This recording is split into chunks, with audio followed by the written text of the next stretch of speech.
Hi everyone, मेरा नाम है Seep Pahuja and I am a biology educator in NEET UG category for past 10 years. मैंने पिछले 9-10 सालों से सिर्फ नीट एस्पिरेंट्स को ही पढ़ाया है। पहले 6 साल मैंने ऑफलाइन कोचिंग में पढ़ाया and then now I am part of an edtech online platform पे। तो बेटा मैंने बहुत सारे बच्चे देखे हैं पास होते हुए मेडिकल कॉलेज में जाते हैं और बहुत सारे बच्चों को गलतियां करते हुए भी देखा है जो अपने वो 2 साल की जर्नी में करते हैं, जिसकी वजह से उनको या तो ड्रॉपर बनना पड़ता है या फिर नीट एग्जाम का सपना छोड़ना पड़ता है। तो अब समय है नए बैच के शुरू होने का। 2024 और 2025 के न्यू बैचेस आ रहे हैं, तो उन सारे बच्चों को मैं कुछ इंपॉर्टेंट पॉइंट्स बताना चाहूंगी जो गलती जनरली बच्चे करते हैं, जिसकी वजह से उनका सिलेक्शन रुकता है। एंड मैं चाहती हूं आप सिंस अपनी जर्नी की इस टाइम पे शुरुआत कर रहे हैं तो ये वीडियो जरूर देखें ताकि आप उन गलतियों को रिपीट ना करें और आपका सिलेक्शन एक ही बारी में हो, बिना ड्रॉप के हो और अच्छे नंबरों से हो, आपको अपना मनपसंद कॉलेज में मिले। ठीक है, चलिए शुरू करते हैं बेटा क्लास 11th के लिए। जब आपने क्लास 10th करी होगी तो आपने देखा होगा कि साइंस की यूजुअली क्या होती है, सिंगल बुक होती है ना, सिंगल बुक होती है साइंस की। लेकिन जैसे ही आप क्लास 12th में आए, अगर आप जैसे ही आप क्लास 11th में आए तो आपने देखा यार फिजिक्स केमिस्ट्री बायो अलग अलग डिवाइड हो गया है। एनसीईआरटी देखेंगे तो आज भी इनकी पतली पतली है, लेकिन जब आप कोचिंग के मॉड्यूल्स या एक्स्ट्रा बुक्स लेने को जाएंगे तो इतनी मोटी मोटी बुक्स आ जाएंगे। देखिए मैं आपको बता दूं, 10th का लेवल अगर यहां था पढ़ाई का तो 11th का लेवल यहां होगा। 11th is the toughest in these 2 years। 12th फिर भी आसान है, 11th थोड़ी सी टफ मानी जाती है, तो उससे घबराना नहीं है। हमने अगर ठान लिया है कि डॉक्टर बनना है तो अगर तरीके से स्टेप वाइज करेंगे तो डेफिनेटली बेटा बन जाएंगे। और मैं आपको एक बात अच्छी और बताऊं, अगर आज आप ये वीडियो देख रहे हैं दैट मीन्स आपके पास अभी 2 साल हैं 2025 एग्जाम के लिए, और जितने भी ऑल इंडिया रैंकर 2 डिजिट वाले होते हैं या इनफैक्ट 3 डिजिट वाले होते हैं, 99% उसमें से वो होते हैं जो अपनी तैयारी जल्दी शुरू करते हैं। देखिए करने को ये तैयारी 6 महीने में ही बच्चे करके सिलेक्शन ले लेते हैं, लेकिन फिर मनपसंद कॉलेज नहीं मिलता और एक सहज तरीके से तैयारी नहीं हो पाती। तो अगर 1 डिजिट रैंक चाहिए, 2 डिजिट रैंक चाहिए तो तैयारी आज से अभी से होनी चाहिए, अभी से वो सीरियसनेस आ जानी चाहिए। तो सबसे पहली चीज बेटा, एक नीट एस्पिरेंट को क्या चाहिए, उसके स्टडी टेबल पर सामने क्या लगा होना चाहिए। सबसे पहले बेटा आपके स्टडी टेबल पर लगा होना चाहिए आपका सिलेबस। देखो नीट का जो एग्जाम है ना, इसमें टोटल 97 चैप्टर्स है। अगर मैं पीसीबी को मिला दूं, फिजिक्स केमिस्ट्री बायो, मतलब 2 साल में आपको 97 चैप्टर्स करने हैं। अब वो चैप्टर्स कुछ बुक में इतने इलैबोरेट दिए हुए हैं, एक्स्ट्रा टॉपिक्स दिए हुए हैं, आपको अपना जो सिलेबस है वो बिल्कुल डिफाइन रखना है। कहां तक सीमित रहना है, सिर्फ और सिर्फ एनसीईआरटी तक आपको सीमित रहना है। अगर आप एनसीईआरटी तक बेटा सीमित रहेंगे, आप 100% नीट क्रैक करेंगे, क्योंकि एनटीए जो नीट बनाता है वो स्ट्रिक्टली एनसीईआरटी को ही फॉलो करता है। अब आपके पास प्रॉपर सिलेबस होना चाहिए जो एनटीए हर साल अपने बुलेटिन में रिलीज करता है। ये सिलेबस आपको इस साल के बुलेटिन में से मिल सकता है या फिर मैं एक्सट्रैक्ट करके आपको अपने टेलीग्राम पर दे दूंगी, जो कि मेरे ही नाम से सीप पाहुजा बायोलॉजी, ठीक है, इस नाम से है। आप वहां जाकर इस सिलेबस को डाउनलोड कर लो और इस सिलेबस को सामने लगा लो अपने स्टडी टेबल पे। अब आप अगर क्लास 11th में आए हैं तो आपको 11th के साथ साथ सीबीएसई का भी ख्याल रखना है, बिल्कुल आपके स्टेट बोर्ड है उनका भी ख्याल रखना है। तो 2 तरीके के सिलेबस आप अपने सामने लगाएंगे, ठीक है, एक तो एनटीए का और एक अपने बोर्ड का। बोर्ड अगर आपका सीबीएसई है या फिर आपका स्टेट बोर्ड है। अब आप बोलोगे मैम सीबीएसई और नीट तो बिल्कुल सेम है। नहीं बेटा, ऐसा नहीं है। सीबीएसई जो है ना वो शायद अगले साल से नई एनसीईआरटी को फॉलो करेगा। अभी नीट में इतनी क्लैरिटी नहीं है कि वो नई एनसीईआरटी फॉलो होगी या फिर पुराने चैप्टर्स भी आएंगे। तो अभी के लिए सिलेबस मैं कहूंगी कि अलग है। तो आप बेटा एक सिलेबस जरूर डाउनलोड करके अपने सामने रख लो और जो जो टॉपिक उसमें होते जाए ना उस पर हाईलाइट करते जाओ, उस पर टिक लगाते जाओ, ठीक है जी। पहली चीज ये। दूसरी चीज आती है डिफाइन योर रिसोर्सेस। रिसोर्सेस का क्या मतलब होता है? रिसोर्सेस का मतलब होता है कि किस जगह से पढ़ाई करनी है। आप आज ही ये डिसाइड कर लीजिए मुझे ऑनलाइन पढ़ना है या फिर मुझे ऑफलाइन पढ़ना है। अगर मुझे ऑनलाइन पढ़ना है तो मुझे किससे पढ़ना है, मेरे टीचर कौन कौन से होंगे। स्टार्टिंग में आपको समय लगेगा, 1-2 टीचर्स को देखो, ठीक है, सबके लेक्चर देखो और फिर देखो किससे तुम्हारी फ्रीक्वेंसी मैच होती है, ठीक है। तो रिसोर्सेज यानी कि कहां से पढ़ना है। आपका कोचिंग डिसाइड होने में ऐसा नहीं कि 6 महीने लग जा रहे हैं, 7 महीने लग जा रहे हैं और फिर 1 साल बाद तुम फिर चेंज कर रहे हो। ऐसा इफेक्टिवली नहीं होना चाहिए। अगर तरीके से देखे तो ये तैयारी नहीं होती है। आज से डिसाइड कर लो कि यार मुझे यहां से पढ़ना, और फिर भरोसा रखो। देखो सब लोग अच्छा पढ़ा रहे हैं, everyone is working towards your benefit only. सब अच्छे हैं, आपको बस देखने कि आप किससे ज्यादा रेजोनेट कर पा रहे हैं, ठीक है जी। तो आपको अपने रिसोर्सेज भी डिफाइन करने और बिल्कुल स्ट्रिक्टली सिलेबस को देखते हुए ही आपको अपनी नीट की प्रिपरेशन को आगे बढ़ाना है। नेक्स्ट चीज आती है यार कि मैं कौन सी किताबें फॉलो करूं। अगर देखो मैं ना इतने साल से बायोलॉजी पढ़ा रही हूं, बायो में आने पिछले 5 साल का ट्रेंड कहता है कि यार एनसीईआरटी से बाहर ना 1-2 क्वेश्चन के अलावा कुछ नहीं आता। तो सबसे पहले तो आपके पास अपडेटेड एनसीईआरटी होनी चाहिए तीनों सब्जेक्ट्स की, ठीक है, अपडेटेड। इसी साल एनसीईआरटी अपडेट हुई है, यस दिस ईयर ओनली, और अब मार्केट में अपडेटेड ही मिल रही है। आपके पास पुरानी भैया दीदी की है, रख लो, उसको रख लीजिए, बट फिर भी एक नई एनसीईआरटी जरूर ऑर्डर कर दीजिए, अमेजॉन से मंगा लीजिए या फिर बुक स्टोर से ले लीजिए। तो किताबों में सबसे पहले आपके पास एनसीईआरटी होनी चाहिए। दूसरा, क्लास के दौरान बेटा अगर आपको अभी तक नोट्स बनाने की आदत नहीं है ना, तो बहुत बड़ी मिस्टेक कर रहे हैं। आपको नोट्स बनाने ही बनाने हैं, तो 3 कॉपीज, 3 क्या 4 कॉपीज लगा लो, रजिस्टर टाइप कॉपीज लगा लीजिए। जैसे मैं आपको बताऊं यस जैसे ये कॉपी है ना, स्पाइरल वाली लगा लो या फिर नॉर्मल लगा लो, इस तरीके की कॉपी आती है हर ब्रांड की। आप कॉपीज लगाइए 4, किस किस की, physics, chemistry, botany and zoology. और अगर अब तक नोट्स बनाने की आदत नहीं है तो अब बेटा ये आदत डालनी पड़ेगी, क्योंकि यही नोट्स होंगे जो तुम्हारा ब्रह्मास्त्र होंगे, जो तुम्हारा अस्त्र होंगे आगे जाके एग्जाम को क्रैक करने में। दूसरों के नोट्स जो बच्चे नोट्स नहीं बनाते हैं वो क्या करते हैं, जब 6 महीने रह जाते हैं, भाई तू नोट्स दे दे, तू नोट्स दे दे, तू दे दे, मैम से मांग लो। नहीं, आप अपने नोट से ही अच्छा समझ सकते हैं। और ना एक ही लर्निंग का पैटर्न है, जब आप किसी चीज को लिखते हैं तब ऑटोमेटिकली एक लर्निंग तो आपकी वहीं पर हो जाती है। तो कॉपी खरीदो, प्रॉपर नोट्स बनाओ, क्लास के दौरान नोट्स बनाओ। देखिए टीचर मैं आपको चूज करने में थोड़ी मदद कर देती हूँ। टीचर आप ऐसा चूज करिएगा जो आपको क्लास नोट्स बनवाता हो।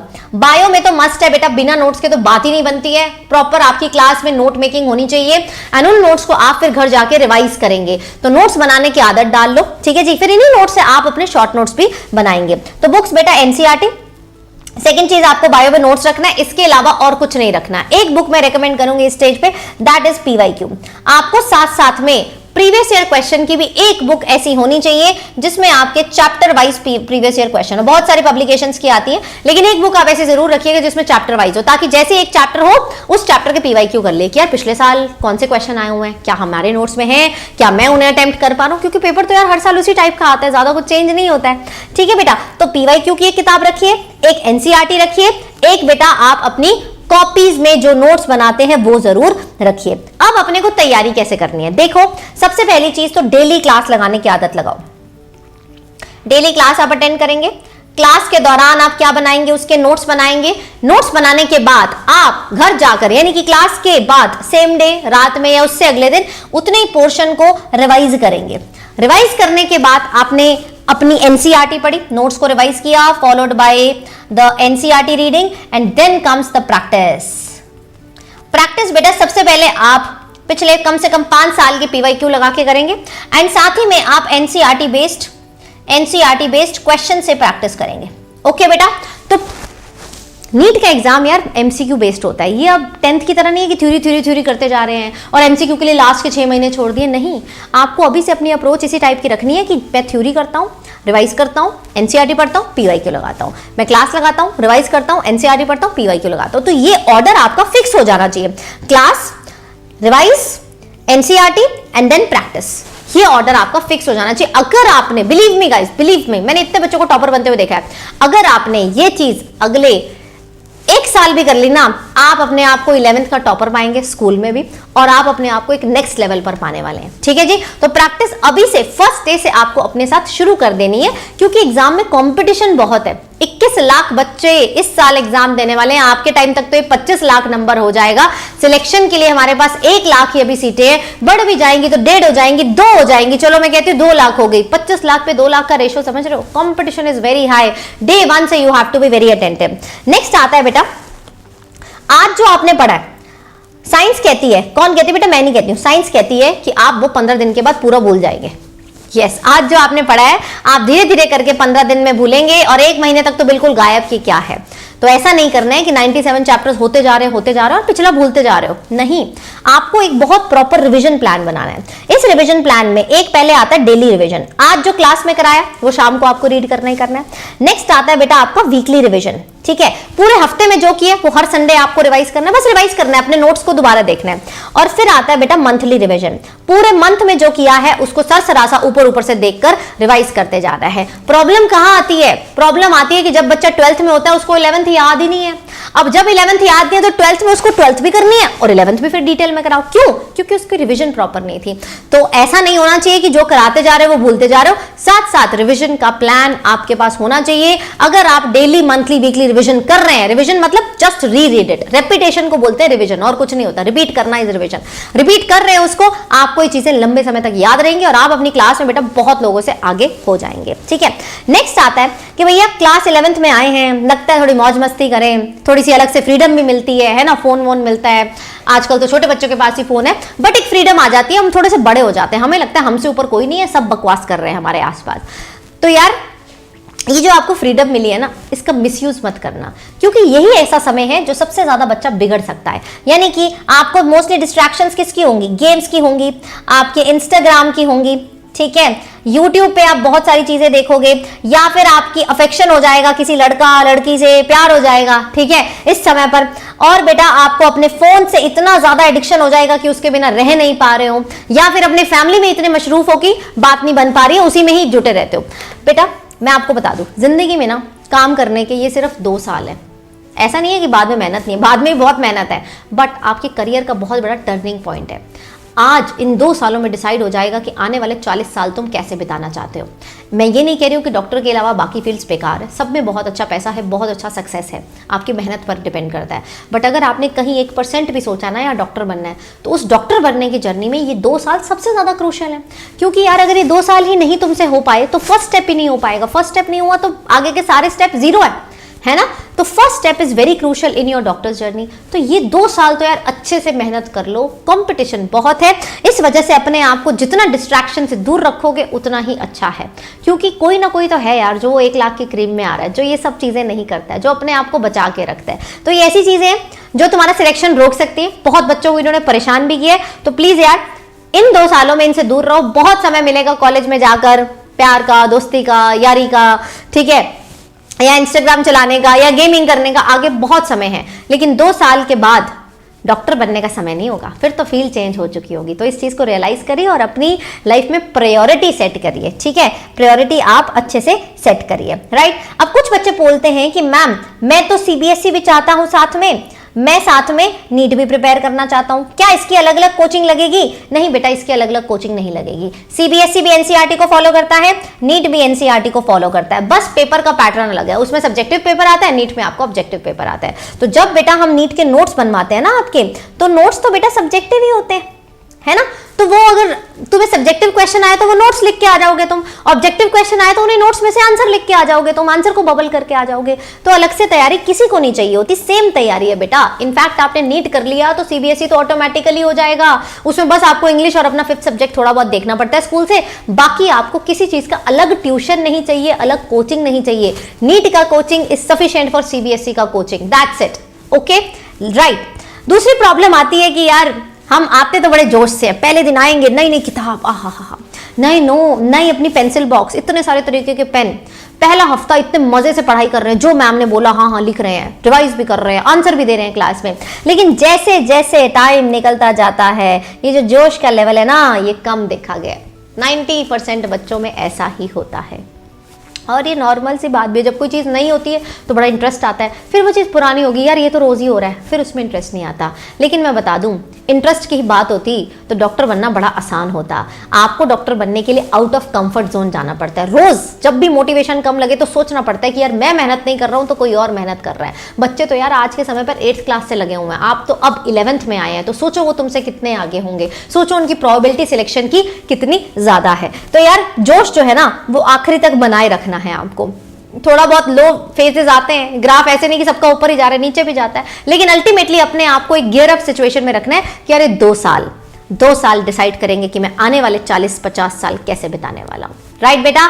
तो यार इस नीट की जर्नी में आपको चाहिए प्रॉपर गाइडेंस। ये सारी चीजें जो मैंने आपको बताई ये मैं अपने बैचेस में टाइम टू टाइम बताती रहती हूँ। ना उनका जोश कम होता है, ना उनकी पढ़ाई कम होती, बिल्कुल सटीक वे में, फोकस्ड वे में आप बच्चे काम करते रहते हैं। तो इसके लिए बेटा मेरा एक्सक्लूसिव बैच आ रहा है 2025 के लिए, जिसका नाम है आरंभ बैच। यस, जिसका नाम क्या है? आरंभ बैच। ये जो आरंभ बैच है ये डिजाइन किया गया है 2 साल की नीट की प्रिपरेशन में। इसमें बेटा मैं और मेरी सारी बेस्ट टीम, ये बेस्ट टीम है, आप यूट्यूब पे किसी का भी लेक्चर अटेंड कर लो, आपको मेरा लेक्चर अटेंड करके देखना है, आप जाइए गूगल पे डालिए, क्या डालिए?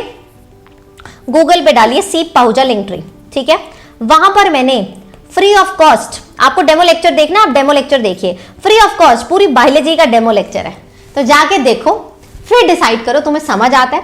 अगर तुम्हें समझ आता है तो इस बेस्ट टीम के अलावा तुम्हें कोई नहीं मिलेगा, ठीक है? तो आरंभ बैच में मेरे से एक्सक्लूसिव मेरी मेंटोरशिप के साथ, जिसमें बच्चों को गाइड करती हूँ, डीपीपी देती हूँ एवरीडे, उनको रिवीजन के लिए मोटिवेट करती हूँ एंड उनके साथ बनी रहती हूँ लंबे समय तक। तो आरंभ बैच में आओ, ठीक है? एनरोल कर लो। 2 साल के लिए तुमको लगेगा, 2 साल का पूरा बैच है। पहले 11th कराया जाएगा फर्स्ट ईयर में, फिर नेक्स्ट ईयर में 12th भी कराया जाएगा और उसकी रिवीजन भी होगी। साथ में आपको डीपीपीज मिलेंगी, साथ में आपके डाउट सॉल्विंग चलेगी, जैसे एक प्रॉपर बैच चलता है, ठीक है? सारी चीजें बेटा आपको इसमें मिलने वाली हैं। और अगर आप अभी 2024 को टारगेट कर रहे हैं तो बेटा आपके लिए भी मेरा विश्वास बैच आ रहा है, which is a 1 year batch. इस 1 ईयर में हम 11th और 12th दोनों करने वाले हैं।